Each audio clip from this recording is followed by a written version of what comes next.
Welcome everybody. You're watching Mr. Fugu Data Science. Today we're using Python to Postgres to parse some JSON data that's highly nested. As always, the code will be in the link and description below. I would like to say thank you to my new subscribers and viewers and apologize for the delayed videos in the last week. Now, you need to import psycopg2. If you do not have user credentials, feel free to use this setup right here and see if that works for you. Let's investigate our data before we evaluate our imports. So these data are highly nested. So the first entry here, we're dealing with all of our data that's been retweeted. If it's not retweeted, you have a statement that says nothing retweeted. If it was retweeted, you have this huge nested dictionary. So your dictionary values are a list of dictionaries. In particular, we will deal with one entry within this today, which will be the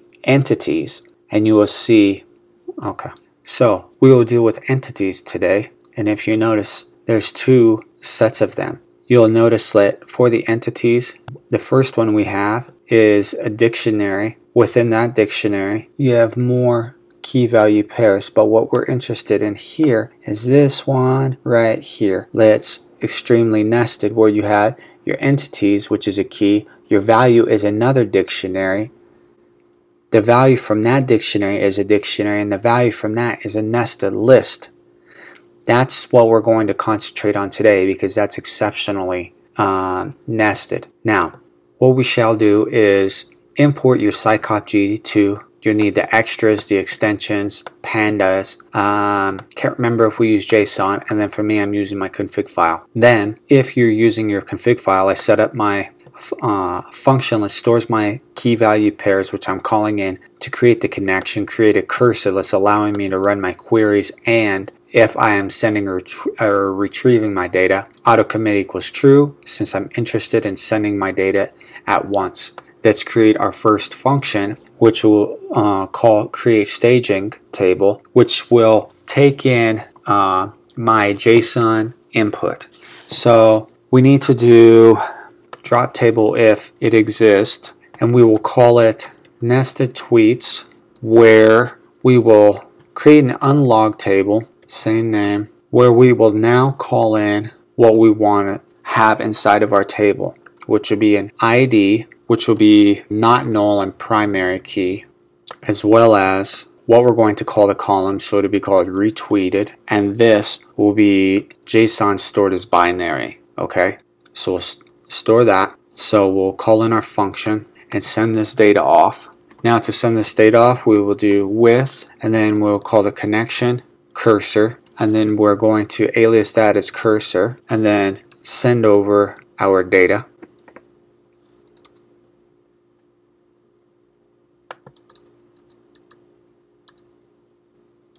Okay, so we got that sent off. We can go into Postgres real quick. Okay, since I did this before, let's go in. So we don't have anything stored within our rows right now, as you can see. Now, I want to mention something real quick for the JSON versus JSON binary. There's just a slight distinction, alright? So it says here that the JSON is stored as an exact copy of your input text, whereas the JSON binary is decomposing as a binary form, as a UTF string, but as binary code. So that's just a slight distinction. Okay, the function that we're doing is we're taking in these data that I showed you from that file, and I'm calling it in, re-aliasing as a data frame, and then I'm setting up the column. Since there was not a column name, it was just stored as 0, calling it retweeted so it matches our data from our table, and then after that it stores 2 columns, and I'm only taking the first column because basically it was concatenating and creating a new column. This function that we're creating is taking my data frame, whatever table I'm calling in, and then the cursor that's going to send our data, and saying that if my data frame is larger than 0, let's use this as a list for the data frame. Let's use a join, a string join, separated by commas. Then we're taking in our data and basically formatting it as strings, and then we're going to do an insert statement of our data, making sure that we're not inputting any duplicates, using the cursor, sending a batch of our data, and then you're using commit. and everything gets sent over. Okay, let's make sure we have some data. So now we have some data. Let's make sure we have an idea. There should be 50 lines, so we're good there. Now we need to run some queries. Okay, so what's going to happen here? Well, in order for us to see, let's basically take a look. Let's do the same thing that we just did within Postgres, but instead let's run the same query here. So let's do a select all from the nested tweets, and let's call that. Let's fetch everything. So there we are. So I have the ID number so I could keep track of the rows, make sure that these are unique. And then here's the first one that was not retweeted, and then here's all of the data that's nested. Okay, so if you notice, there's a few things. Here's our entities that's highly nested right here. Okay, so we have a URL that stores a value, which is another nested dictionary, which has a value that's a nested dictionary. All right, that's what we're going to play with today to see how we can do that for our highly nested data. Okay, so let's scroll back in, and then let's find a query that's not retweeted. Okay, so let's only take everything that is a not a retweet, but let's use some text matching to kind of pull that off to make it a little easier. So let's select everything from the nested tweets where we're taking the retweeted as text, and we're using what's called like, where we need to use the % and call, basically like think of regular expressions for a string matching that we're doing, and we're going to look for everything that was retweeted. Okay, and here's all our retweeted entries. So it seems like row 1, 3, 4, etc., and these were not retweeted. Okay, then we can also take the same thing and we could say, all right, let's look for the created at. So when somebody does a retweet, it'll say created at, and it'll give a time. So we'll look for this. Let's say, where's our created at? There's a time right here. But why is this less specific? It seems like it's just printing off the whole thing. Well, that's because you're finding an entry for your nested JSON that has the word created at, and that's why it's printing this whole thing. So we need to get a little more specific.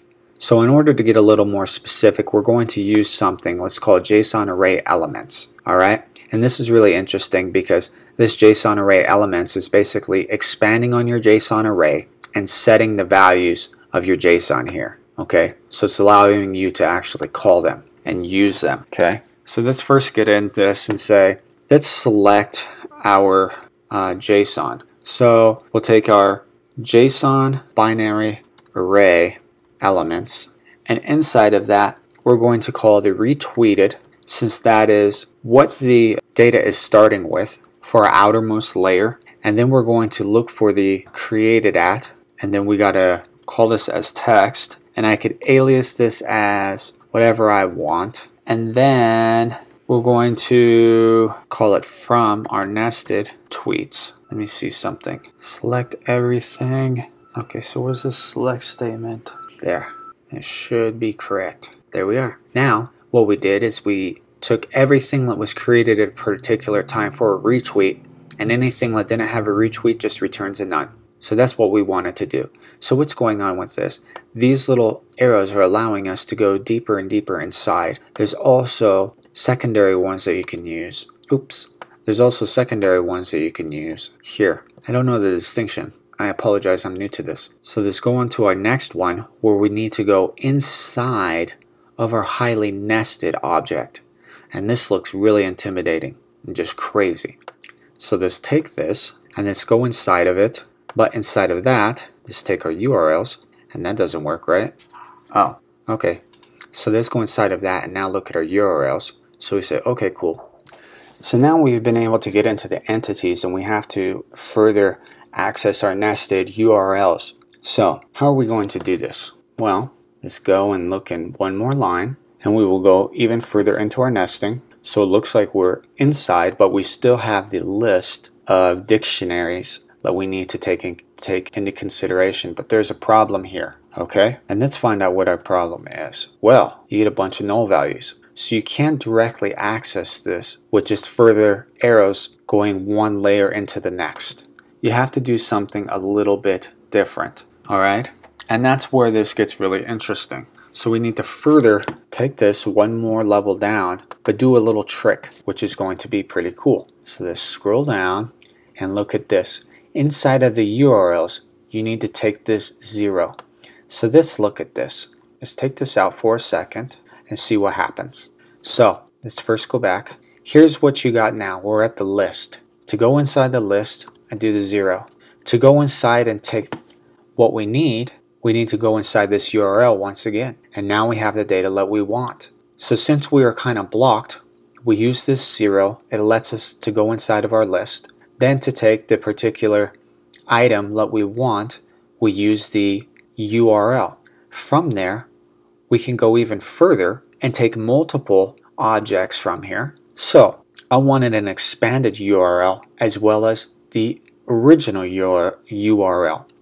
So I used the same line of code, except I kept the aliasing here, and I took this whole thing and just replaced it by expanded URL, which was inside of it, which gives us a printout of the expanded URL and the short URL, which is wonderful. So that allows us to go inside our highly nested object. Now, what else could we do to further this exercise? I would like to say that there's a few things. You could first, which is very useful, I would like to say, look at the card above where I took these data and used regular Python and did a recursive function to pull all nested key value pairs. I suggest that you watch that video. That's something similar that I would like to figure out how you can do as a separate exercise within Postgres. Second, if you're finding in a nested array, to take this query here and figure out the second query and figure out how to nest it with inside of this. That might be something useful to try. The third thing, if you're running these operations frequently, I would consider creating a function or storing this as a new table or some kind of temp table that you can work with like a view. As always, I would like to say thank you for watching this video. I hope it brought utility to someone. Like, share, and subscribe. And if you subscribe, turn on that notification bell. See you in the next video. Bye.